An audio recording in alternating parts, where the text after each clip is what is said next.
16 décembre. Bonjour à toutes et à tous, bienvenue sur KTV Kwezi FM, le 106.9 pour ce temps de parole en direct à la radio et à la télévision depuis le 16 décembre. Le sud de l'île est touché par ces coupures d'eau, 2 jours sur 3 sans eau. Ça fait un moment que ça dure.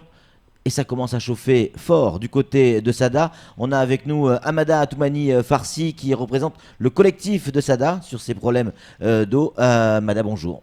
Donc bonjour à tous. Merci d'avoir accepté notre invitation. Qu'est-ce qui fait que, on l'imagine un peu, mais qu'est-ce qui fait qu'aujourd'hui, plus qu'avant, c'est un ras-le-bol ? Donc un ras-le-bol, pourquoi ? Parce que ça touche l'éducation de nos enfants. Oui. Donc il faut savoir que depuis le 16 décembre, les enfants ne sont pas à l'école. On nous dit nos enfants vont aller à l'école quand il y a de l'eau. Donc il y a le sud et le nord. Donc comment se fait-il qu'aujourd'hui, il existe ces inégalités-là ? Donc on prive le sud d'éducation, alors qu'on nous rabâche tout le temps la priorité de l'État, de la République. C'est l'éducation. C'est l'éducation.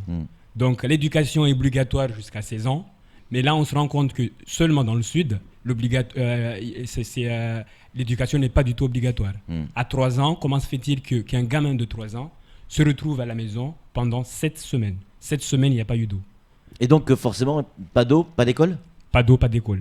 Et puis même, ce qui est encore plus grave, donc il faut savoir qu'à Sada, il y a plein d'écoles qui sont en rotation. Donc imaginez 2 jours dans la semaine, il y a de l'eau. Donc l'enfant, il va à l'école une seule journée. Parce que l'autre, comme il y a une rotation, le matin, ça va être un groupe A. Et l'après-midi, ça va être, le deuxième jour, ça va être un groupe B. Amada, expliquez-nous comment ça se passe une journée ou 2 jours sans eau à Sada. Comment se déroule votre journée ? Pardon, mais des questions peut-être bêtes, mais comment vous vous douchez, comment vous vous lavez, comment vous faites vos besoins, comment vous tirez la chasse ? Comment ça se passe au quotidien sans eau ? C'est assez dommage parce Dans le micro, Amada, s'il vous plaît. C'est assez dommage parce que là, on se rend compte que l'État nous abandonne mais complètement. Vous n'avez pas d'eau, donc psychologiquement déjà, on est arrivé à un ras-le-bol psychologique, oui. On est arrivé à un ras-le-bol physique, et puis on fait du bricolage. Alors que nous sommes, comme disait tout à l'heure, nous sommes un département français. Comment se fait-il que dans un département français, on est arrivé à bricoler tous les jours ?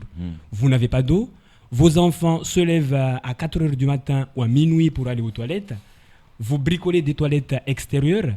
Donc, au niveau de la santé, c'est abominable. Parce qu'il faut dire que là, on nous condamne. Hein. C'est une C'est-à-dire que les enfants vont faire leurs besoins dehors ? Voilà, les enfants vont faire leurs besoins dehors. À 4 ans, à 3 ans, à 6 ans, papa, je vais aller aux toilettes. Vous levez à minuit, à 4 heures du matin pour amener l'enfant aux toilettes. Psychologiquement, vous êtes arrivé à un manque de sommeil, mais chronique, des fatigues inimaginables. Donc, la population du Sud est arrivée à un moment où il faut dire non. Donc, et c'est pas que le collectif de Sada, mais là, on part peut-être sur Sada, mais là, l'objectif, c'est de toucher tout le Sud. Parce que là, certes, il y a le Sud actuellement, mais dans quelques jours, dans quelques semaines, voire, c'est tout Mayotte qui va être privé d'eau. Ouais. Vous êtes mahorais, vous êtes donc natif de cette île et aujourd'hui vous envisagez des solutions non pas pour trouver de l'eau mais pour quitter Mayotte. Voilà, je suis titulaire de l'éducation nationale et puis on arrive à un moment, on pense à l'éducation de ses enfants. Donc on est arrivé à un moment où on va se muter ailleurs. Pour éduquer vos enfants, pour éviter que demain vos enfants deviennent des délinquants. Donc, c'est imaginable. Qu'est-ce que vous ressentez, vous, aujourd'hui, en tant que Mahorais ? Vous vous rendez compte que vous êtes en train de parler d'un éventuel départ de votre île ? Parce qu'il y a un manque d'eau. C'est incroyable. C'est incroyable. Donc, c'est incroyable parce que l'État, quand même, comment se fait-il que à Sada, il y a je prends l'exemple de Sada que je maîtrise bien. À Sada, on a 8 écoles à Sada. Comment se fait-il que 3 écoles sont branchées et les autres écoles ne sont pas branchées alors qu'il y a la solution? Avant de couper l'eau, coupez-nous l'eau dans les habitations, ça peut se comprendre. Mais priver les enfants d'éducation, ça c'est monstrueux. Donc ça se comprend pas. Alors qu'il y a des solutions alternatives. Qu'est-ce que vous disent les parents qui sont autour de vous dans ce collectif? Parce que dès qu'on parle de collectif à Sada, c'est vrai qu'on sait que les Sadois, on le sent chaud par moment quand la goutte fait déborder le vase. On dit aïe aïe aïe, attention, ça chauffe à Sada. Mais c'est pas que Sada, c'est tout le sud. C'est tout le sud. Et là, vraiment, je lance un appel. C'est vrai que je suis natif de Sada, mais je lance un appel à tout le sud à venir se rallier à nous pour pousser un coup de gueule, vraiment faire bouger l'État. Parce que là, on est en temps de crise. Et vraiment, en temps de crise, et l'État nous lâche complètement. Il y a des subventions, il y a des aides qui peuvent être débloquées de façon exceptionnelle. Là, on est en train de parler de 5 citernes d'eau. Donc, équiper la commune de Sada avec 5 citernes d'eau, c'est pas la fin du monde. Comment vous faites pour l'eau potable? Parce que, on l'a vu, hein, il faut 72 heures avant de pouvoir boire l'eau du robinet quand la commune revient en eau. Mais donc 72 heures après, on est déjà à la période de la coupure. Comment vous faites pour boire? Mais on n'a pas d'eau potable. On est obligé d'acheter des packs d'eau. Donc et tous les jours, vous achetez des... Tous les jours, on achète au moins 6 litres d'eau pour pouvoir boire tout ce qui est usage alimentaire, voilà, pour boire. Ouais. Donc forcément, ça touche un coup. C'est tous les jours. Tous les jours qu'il faut acheter l'eau. Tous les jours, il faut acheter l'eau. Donc il faut dire que tout le monde n'est pas balou. Ouais. Et puis voilà, à un moment donné, ça va pêcher. Et quand ça pêche, ça va plus. Ouais. Qu'est-ce que vous attendez aujourd'hui de l'État? Quelles solutions vous pouvez aussi proposer, vous? Ou est-ce que vous avez des solutions à proposer déjà? Donc les solutions à poser, il faut pas être ingénieur pour proposer des solutions efficaces dans le court terme, parce que là on parle vraiment du court terme. On a été pris de court. C'est-à-dire gérer l'urgence, quoi. Voilà, gérer l'urgence. Et gérer l'urgence, je suis désolé, mais il n'y a pas 10 000 choix. C'est d'installer des citernes d'eau, des citernes dans les écoles. Alors là, mais cette eau, elle arriverait d'où? Installer les citernes, il va bien falloir les voilà, justement, parce que comme on a eu un jour sur 3 où on a de l'eau, quand il y a de l'eau, on charge les citernes. Et quand il n'y a pas d'eau, les citernes vont prendre le relais pour tout ce qui est toilettes, etc. Tout en sachant que dans les écoles, il faut que ça soit vous qui donnez de l'eau potable à votre enfant. Donc on est arrivé à un ras-le-bol, mais c'est inimaginable. J'arrive même pas à l'expliquer, il n'y a pas de mots pour ça. On est condamné, il y a des inégalités partout. Et là, on a beau dire... Pourquoi vous parlez d'inégalités? Par rapport au nord? Par rapport au nord, au sud, au sein même de la commune, au sein même de toutes les communes, c'est inégal. Comment se fait-il que l'État, c'est-à-dire vous avez les collèges, vous avez les lycées, ça c'est l'État, ils disent que c'est l'État. Donc dans ces établissements-là, vous avez de l'eau, et dans l'autre, on n'a pas d'eau. Donc moi je suis dans l'éducation nationale et les élèves qui nous arrivent du premier degré, en seconde on ne sait pas lire, on ne sait pas écrire. Pourquoi? Parce qu'il y a une défaillance au niveau du primaire. Et cette défaillance aujourd'hui on la voit, on la sent. Flo, une réaction? Oui, vous disiez tout à l'heure il y aurait besoin de 5 citernes et ça représente un petit peu moins de 10 000 euros. Alors la municipalité a envoyé, la municipalité a fait faire des devis. On a parce que à Sada, comme il y a 8 écoles, il y a 5 écoles qui ne sont pas branchées en eau. Donc ces 5 écoles, ça représenterait 5 citernes de 4000 litres d'eau. 5 citernes, c'est rien au niveau de l'État. Le citerne qui coûterait 1900 euros à peine, donc on est en tout à 9500 euros.